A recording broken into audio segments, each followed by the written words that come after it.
Welcome to Alice Just Alice 55. You're listening to an AI-narrated audiobook version of my original story, The Unclaimed Werewolf, an Unbound Wolves novel, written by Alice N. Smith. Chapter 3, Where Curiosity Nearly Costs Him.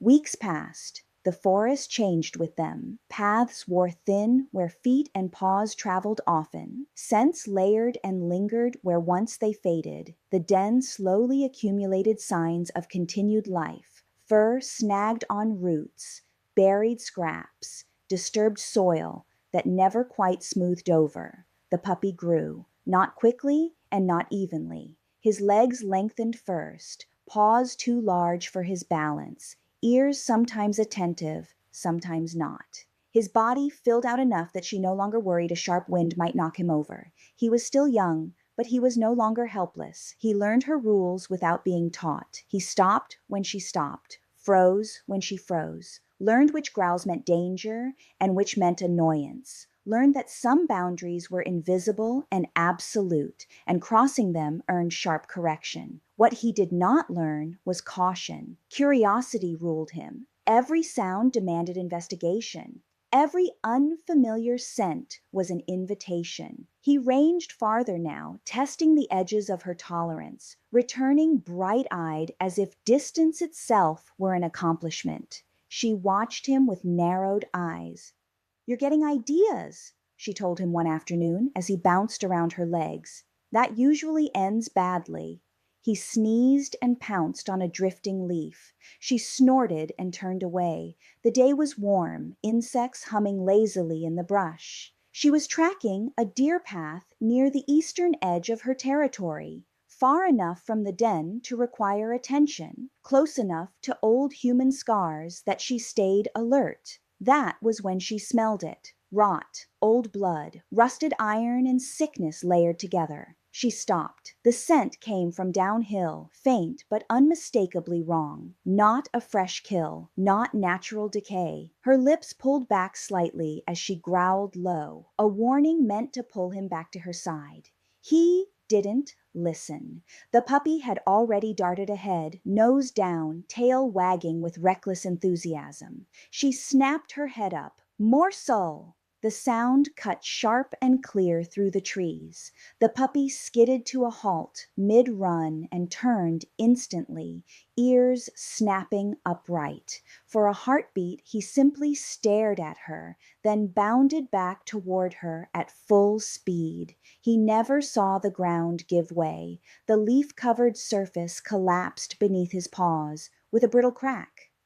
Dirt and branches slid away as the false cover gave out, revealing a wide pit dug deep into the earth.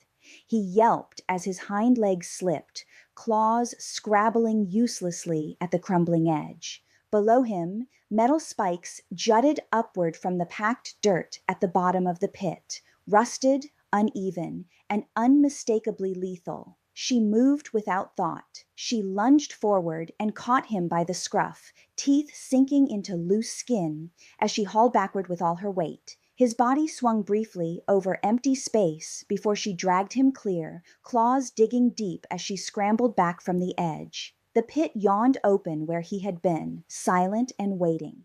For a moment, there was only the sound of her breathing. Then the puppy yelped again, high and panicked, and pressed himself against her chest. She loomed over him, hackles raised, heart hammering. "You idiot!" she snarled. He flattened instantly, belly to the ground, ears pinned, tail tucked so tight it nearly disappeared. His body shook, breath coming fast and shallow. She paced once, twice, claws scoring the earth near the pit's edge. "Do you know what that would have done to you?" she demanded.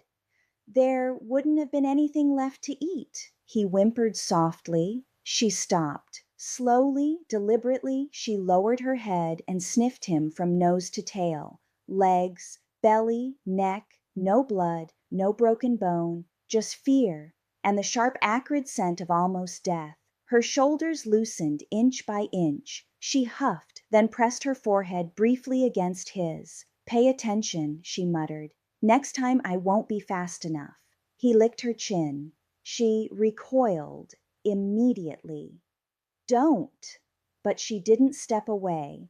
She turned back to the pit and set to work. She tore apart the remaining cover so no one else could mistake it for solid ground. Then she shoved loose soil and fallen branches into the hole, snapping and bending the rusted spikes until they lay buried and harmless beneath packed earth and stone. It took time. It cost energy. She didn't stop until the scent of iron faded and the ground no longer betrayed what lay beneath.